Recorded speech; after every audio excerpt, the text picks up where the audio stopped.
Come sapete, su questo canale si parla di musica, ma si parla anche di come poterla ascoltare meglio. E in particolare mi sono concentrato sugli auricolari economici. Che siano economici o no, ad ogni modo quando faremo delle ricerche ci imbatteremo in un sacco di cose strane. Quindi troveremo un DD più 4BA e non capiremo niente. Ma per capirci qualcosa, tranquilli, c'è questo video. Senza avere nessuna pretesa di entrare nel dettaglio tecnico, mi concentrerò solamente sulle caratteristiche principali, soprattutto in termini di resa sonora, e soprattutto a cercare di far capire il concetto del perché si utilizzano diversi sistemi e perché questi possono essere combinati tra loro. Iniziamo da quelli più semplici, che poi sono anche i più diffusi, ovvero i DD, Dynamic Driver, ovvero driver dinamico. Praticamente la tecnologia utilizzata da qualsiasi cosa vi venga in mente se pensate agli altoparlanti. Vi vengono in mente le casse della macchina, vi vengono in mente i iconi che avete nell'impianto di casa, vi vengono in mente quelli che trovate nelle scatoline dell'audio, per esempio del PC? Perfetto, quelli sono tutti quanti Dynamic Driver. Sono famosi per la loro versatilità e avere un ottimo rapporto qualità-prezzo. Naturalmente ci possono essere differenze notevolissime a seconda dei materiali utilizzati, di tutto il progetto, eccetera, ma insomma abbiamo capito di quali stiamo parlando. KZ Libra utilizza un Dynamic Driver, che è anche abbastanza facilmente visibile dato che il corpo è traslucido. Potremmo trovare invece dei planari. È un sistema completamente differente, ovviamente. Offrono una risposta in frequenza ampia e dettagliata, si esprimono sicuramente meglio dalla metà in poi delle frequenze, quindi verso le alte, rispetto alla riproduzione delle basse, che rimane un po' il loro punto debole. Vengono spesso considerati il non plus ultra se si parla di dettaglio, anche perché sono praticamente esenti dal fenomeno della distorsione, cosa che invece affligge in particolar modo i driver di tipo dinamico. Classico, no? Alzi l'altoparlante a manetta e a un certo punto gracchia. Ecco, i planari non lo fanno. Attenzione però, tendono a essere più grandi, più costosi e ad avere bisogno di maggiore forza al momento del pilotaggio. Infatti, se un direct driver può funzionare benissimo anche collegato a un dispositivo molto scarso in termini di energia, no?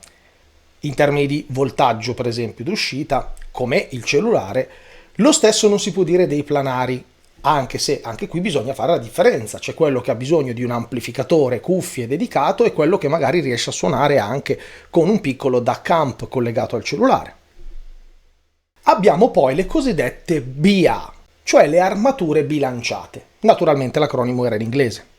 Ecco, questa fino adesso è proprio quella che tu a guardarla non penseresti mai che serva a riprodurre audio. Infatti abbiamo un'armatura mobile che è sospesa tra due magneti e che viene spostata dal segnale elettrico. Quali sono le caratteristiche di questi sistemi? Una dimensione molto compatta, un'alta efficienza e una buona capacità di riprodurre i suoni soprattutto nelle frequenze medio-alte. Dove invece rendono meno rispetto naturalmente ai Dynamic Driver e addirittura ai planari sono proprio le basse frequenze. Già dalle caratteristiche, dalla fascia nella quale esprimono il loro meglio, io credo che molti abbiano già immaginato qual è lo sviluppo. Ovvero, ma se questo è bravo qui, e questo è bravo qui, e questo è bravo qui, io li posso combinare in vari modi.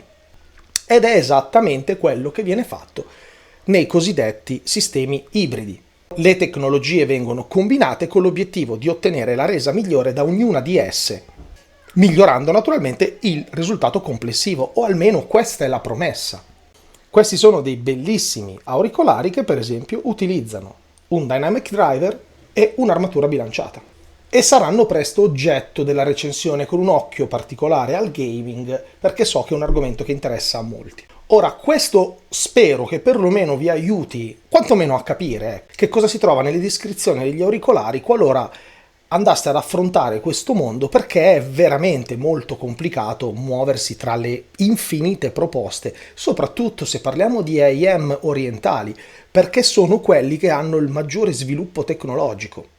Paradossalmente i prodotti più commerciali e anche più costosi in termini di ricerca hanno molto, ma molto meno a che vedere con quello che fanno invece gli AM economici orientali.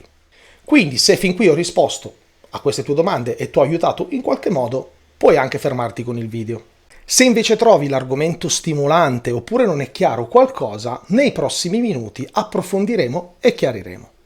Per comodità, consideriamo delle comuni casse acustiche o diffusori, equipaggiati con dei normali altoparlanti del tutto assimilabili quindi a un dynamic driver. Siamo abituati a vederli ovunque, dalle cassettine desktop collegate al PC, all'impianto home theater, all'automobile, ovunque.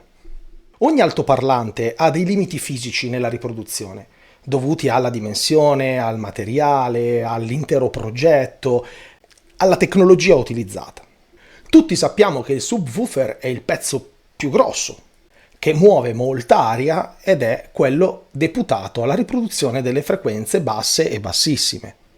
Al contrario, nella parte alta delle casse generalmente troviamo i piccoli tweeter, che invece sono deputati alla riproduzione delle frequenze più alte. In mezzo tra i due ci possono essere le combinazioni più svariate di woofer e mid-range. Il sistema più comune che troviamo anche nelle comuni cassettine da PC è quello a due vie, dove troveremo un piccolo woofer o un mid-range associato a un tweeter.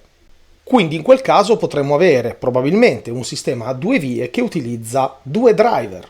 Ah, ho capito, quindi dal numero di driver che vedo posso dedurre il numero di vie. Sbagliato, ma tranquillo, è un fraintendimento abbastanza comune.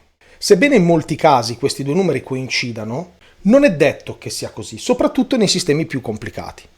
Le vie infatti non corrispondono al numero di driver, banalmente, di altoparlanti per intenderci, ma al numero di volte in cui è stato diviso il segnale. Ok, sembra complicato, ma non lo è. Tra un secondo sarà tutto chiarissimo. Io in un due vie normalmente l'intero segnale audio lo divido inviando la parte di competenza, le frequenze di competenza del tweeter al tweeter e tutto il resto a quello che c'è, perché è ovvio c'è solamente un altro driver, quindi tutto ciò che non fa il tweeter lo deve fare l'altro driver. Ma io trovo che siano carenti nelle basse, e grazie che sono carenti nelle basse. C'hai un woofer o un mid-range microscopico e non c'è nient'altro di deputato a trattare quel tipo di frequenze. Quindi quel poverino deve fare tutto lui e chiaramente lo farà male, anche perché se si trova in un impianto da pochi soldi e anche con i limiti della dimensione, si capisce che insomma non potrà fare bene tutto, altrimenti avremmo risolto tutti i problemi del mondo audio. E normalmente non è così.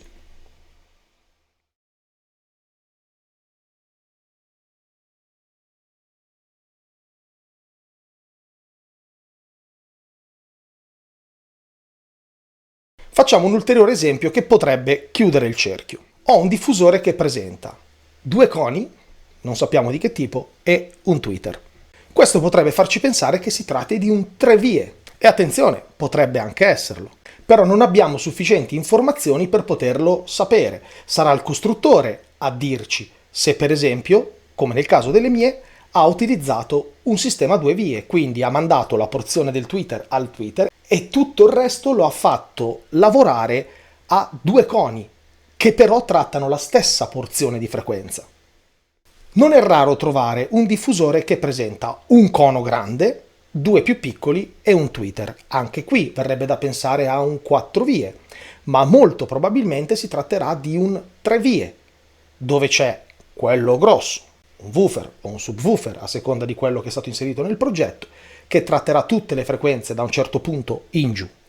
Poi ci sarà il tweeter, che naturalmente tratterà da un certo punto in su, e tutto ciò che sta nel mezzo verrà trattato da due coni che, come nell'esempio di prima, però trattano le stesse frequenze.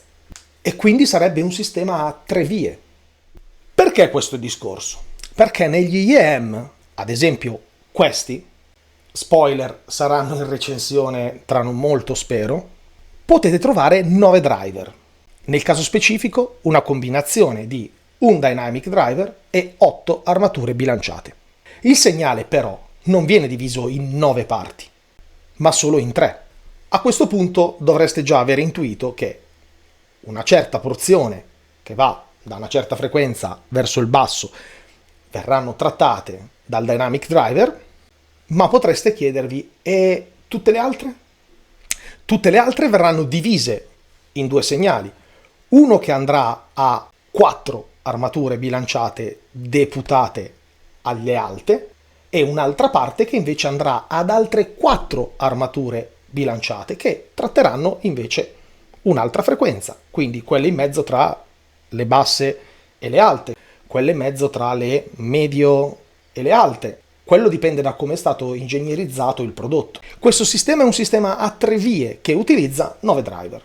L'idea è sempre quella di far fare le cose a chi le sa fare meglio. Come una squadra composta da eccellenti singoli in ogni ruolo che nel completo ma al servizio della squadra, che quindi lavorano bene in gruppo. In via teorica questo dovrebbe garantire che ogni componente sia messo in condizione di esprimersi al meglio e di conseguenza di garantire un risultato finale più completo, più qualitativo. In pratica però non è così, perché tutto dipende dalla progettazione. È come se fosse una squadra di calcio, dai singoli, da come si trovano a lavorare insieme i singoli, perché l'obiettivo finale è sempre quello di trovare un sistema che sia equilibrato, che sia naturale, che non faccia avvertire troppi sbalzi o addirittura buchi tra la parte che viene riprodotta da un driver e la parte che viene riprodotta da un altro o da un insieme di driver. Una delle principali differenze, ad esempio, è cercare di accordare la timbrica, e questo è un argomento discussissimo nei comuni impianti, per esempio home theater.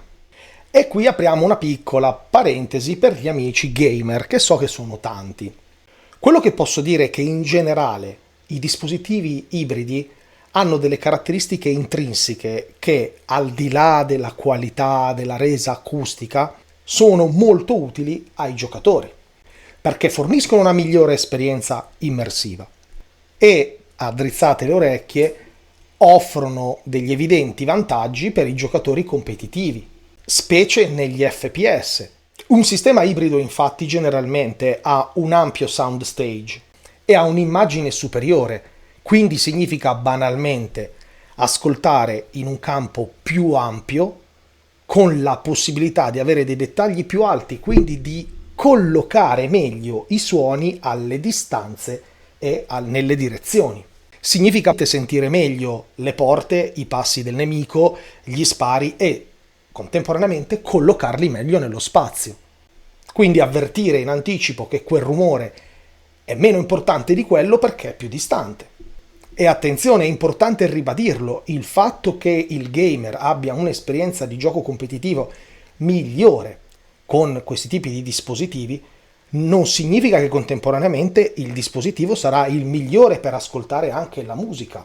Ad ogni modo, come ho già detto anche in un altro video, ho proprio intenzione di iniziare a fare le recensioni dei prodotti e poi dividere tra quando mi rivolgo all'audiofilo e quando mi rivolgo al gamer.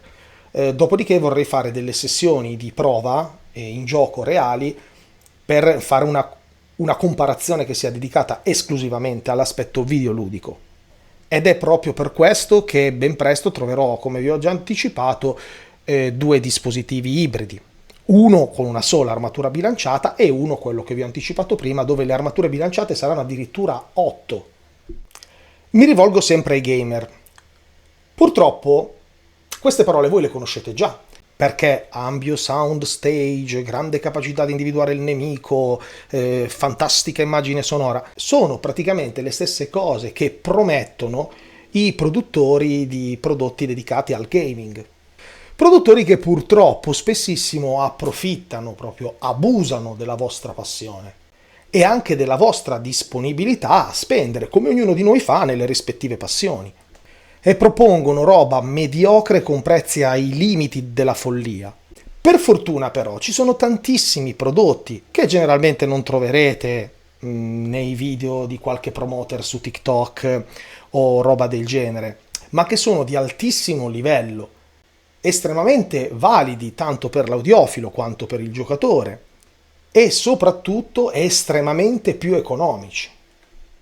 Ora, la cattiva notizia è che ci si muove in una giungla oggettivamente difficile da attraversare. Marche, modelli, tecnologie, sigle improponibili, nomi che sembrano dei codici fiscali. Ma la buona notizia è che non hai bisogno di affrontare quella giungla. Puoi stare comodamente a casa tua a guardare i video che proporrò, raccontando nella maniera più onesta e trasparente possibile, anche perché non mi paga nessuno e qualora lo facesse sareste i primi a saperlo perché è giusto, che tu sia un aspirante audiofilo o un gamer competitivo, troverai di certo un prodotto adatto a te, con prestazioni superiori e contemporaneamente, cosa non trascurabile, prezzi abbordabili. Per essere chiari, prezzi abbordabili io intendo 10, 30, 40 euro.